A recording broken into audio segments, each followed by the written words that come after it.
बोलो शनिदेव महाराज की जय। शनिदेव व्रत की विधि। इस दिन शनिदेव की पूजा होती है। काला तिल, काला वस्त्र, तेल, उड़द शनिदेव को बहुत प्रिय है, इसलिए इनके द्वारा शनिदेव की पूजा की जाती है और सरसों का तेल इनके ऊपर चढ़ाया जाता है। शनिदेव व्रत कथा। एक बार संसार में चहु और पूजे जाने वाले नवग्रह एक स्थान पर एकत्र हुए, परस्पर विविध प्रकार से वार्तालाप करने लगे। जब बात घूमती हुई उस स्थान पर आ पहुंची कि हम 9 ग्रहों में सबसे बड़ा और सर्वाधिक पूजनीय कौन देव है, तो प्रत्येक ग्रह देवता स्वयं को बड़ा कहने लगा।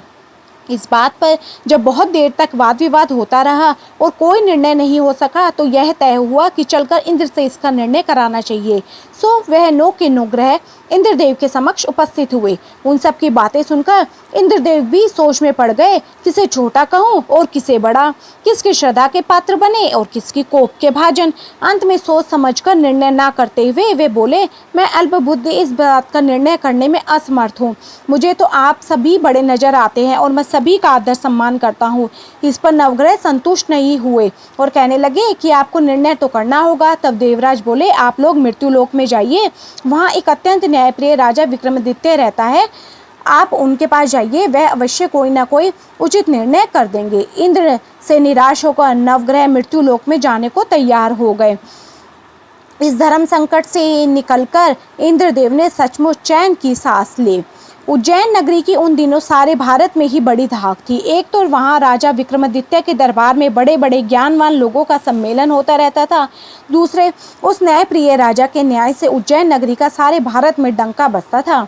स्वर्ग में जब नवग्रहों का निर्णय न हो पाया, तो वह अपने अपने विमानों पर आरूढ़ हो मृत्युलोक में आ पहुंचे। ठीक उस समय जब राजा विक्रमादित्य का दरबार ठसाठस भरा हुआ था, तब नवग्रह वहां जा पहुंचे। नवग्रहों को इकट्ठा देखकर विक्रमादित्य अपने सिंहासन से उठ खड़े हुए और सभी देवताओं को सम्मान पूर्वक आसन ग्रहण करने का अनुरोध करने लगे, परंतु उनमें से किसी ने भी आसन ग्रहण नहीं किया। विक्रमादित्य ने जब प्रश्नवाचक दृष्टि से उनकी ओर देखा, तो बृहस्पति देव ने आगे बढ़कर जोरदार आवाज में कहा, हे राजन, हम यहाँ तब तक आसन ग्रहण नहीं करेंगे जब तक कि आप हमारा यह निर्णय नहीं करेंगे कि हम लोगों में सबसे बड़ा कौन है।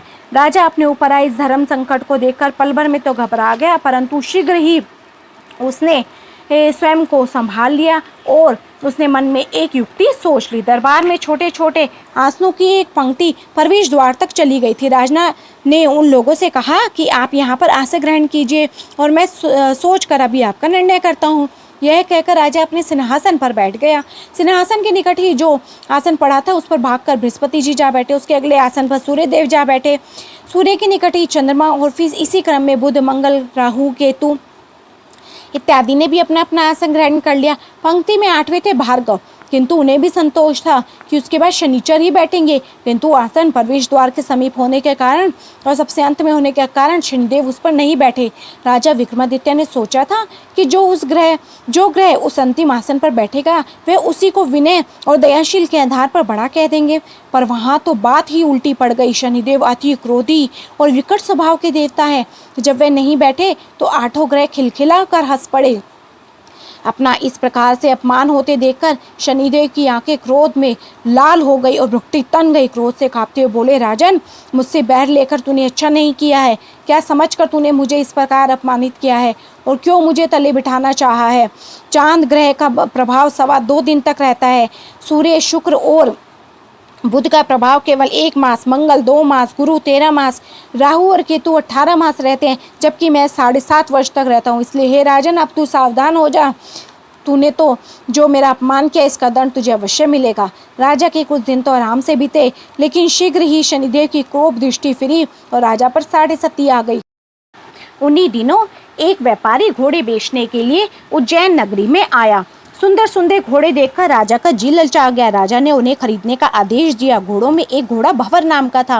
राजा उस पर चढ़कर देखने लगा। कुछ देर तक तो घोड़ा राजा को लिए वहीं घूमता रहा, लेकिन फिर सहसा भाग खड़ा हुआ। राजा को बड़ा अचंभा हुआ। घोड़ा एक भयानक जंगल में राजा को पटककर अंतर्ध्यान हो गया। राजा अकेला उस वीरान जंगल में भटकने लगा। साय के समय जब उसे बहुत प्यास सताने लगी तो वो जोर जोर से चीखने लगा। उधर एक पगडंडी से एक ग्वाला अपने गांव को जा रहा था। वह राजा की आवाज़ सुनकर रुक गया। राजा उसके पास गया। ग्वाले ने उसकी व्यथा जानकर उसे निकट की नदी पर ले जाकर पानी पिलाया। पानी पीने के बाद राजा स्वस्थ हो गया। वो प्रसन्न होकर उसने ग्वाले को अपने हाथ की अंगूठी उतार कर दे दी और उससे कहा कि मैं उज्जैन का रहने वाला हूँ, यार रास्ता भटक गया हूँ, तुम मुझे रास्ता दिखाओ। तब ग्वाला उसे अपने साथ गांव ले गया। वहाँ एक मिष्ठान की दुकान पर राजा ने मिठाई खा पीकर अपनी भूख मिटाई और दुकानदार को भी एक अंगूठी उतार कर दे दी। दुकानदार के पूछने पर उसने उससे यह कहा कि उज्जैन नगरी का रहने वाला है और उसका नाम बीका है। फिर वह दुकान के बंद होने तक वहीं बैठा और दुकानदार से बातें करता रहा। उस दिन दुकानदार की बिक्री बहुत अच्छी हो गई थी। तब दुकानदार ने उसको अपने घर चलकर खाना खाने के लिए कहा। तब इस बात पर राजा तैयार हो गया। जब वह दोनों घर पहुंचे तो दुकानदार की पत्नी ने उनका बड़ा स्वागत सत्कार किया और अतिथि के लिए विशेष प्रकार से भोजन तैयार किया।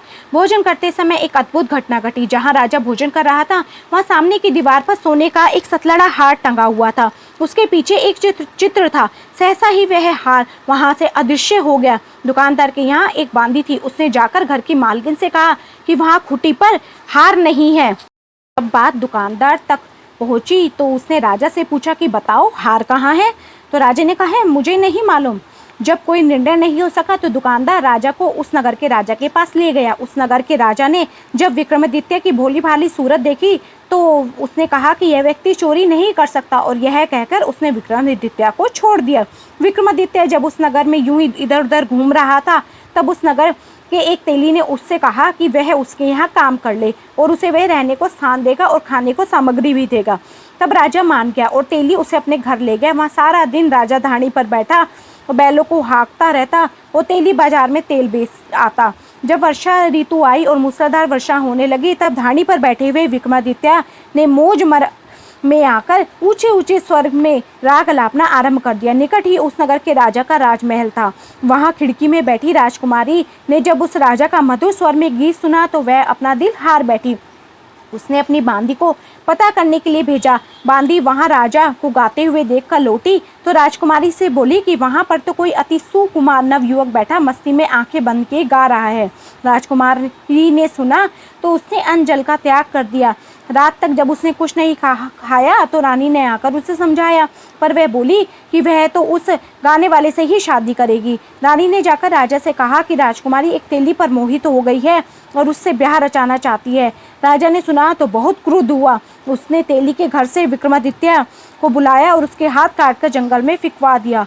यह बात जब राजकुमारी को पता चली तो वह अपनी बात पर और दृढ़ हो गई। बोली मैंने तो अब उसी को वर लिया है, वह चाहे जैसा हो मैं उसी से विवाह करूंगी। बेटी की हट देखकर लाचार हो राजा ने दोबारा विक्रमादित्य को नगर में बुलवाया और उससे राजकुमारी का मामूली ढंग से विवाह करवा दिया और दोनों ही एक साधारण से मकान में रहने लगे।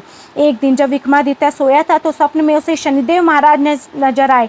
विक्रमादित्य ने उनके सामने नमस्कार किया और क्षमा याचना की कि हे शनिदेव महाराज जी मुझे माफ़ कीजिए। तो शनिदेव महाराज ने उसे आशीर्वाद दिया और बोले अब तुम्हारी साढ़े सती खत्म हो गई है। राजा बोला मुझसे जो गलती हो गई है उसके लिए मुझे क्षमा कीजिए। शनिदेव ने मुस्कुराकर उसे आशीर्वाद दिया और राजा के दोनों बाजू दोबारा से निकल आए। राजा ने अपनी पत्नी को राजकुमारी को रात को जगाया नहीं। वे रात को उसके गले में अपनी बाहें डालकर सो गया। सुबह राजकुमारी की आंखें खुली तो उसने अपनी गर्दन में बाहें पड़ी देखी तो वह चौंक कर उठ बैठी। लेकिन शीघ्र ही विक्रमादित्य ने जागकर उसको सब बातों से अवगत करा दिया। जब वहाँ के राजा को यह बात मालूम हुई कि वह भागा भागा आया और उस अपंग को फिर से स्वस्थ देखकर चकित रह गया। फिर विक्रमादित्य ने अपना वास्तविक परिचय भी उस राजा को दिया और सारा किस्सा विस्तार से सुनाया। सुनते ही राजा विक्रमादित्य के चरणों में गिर गया और क्षमा याचना करने लगा। बस ये खबर शीघ्र ही सारे नगर में फैल गई। दुकानदार को जब यह खबर मिली तो वह भागा भागा आया और विक्रमादित्य के पांवों पर लौटने लगा। विक्रमादित्य ने उसे उठाकर आसन पर बिठाया और कहा तुम घर जाकर उसी खुट्टी पर देखो हार टंगा होगा। और सच में ही दुकानदार ने देखा तो हार खुट्टी पर ही टंगा पाया।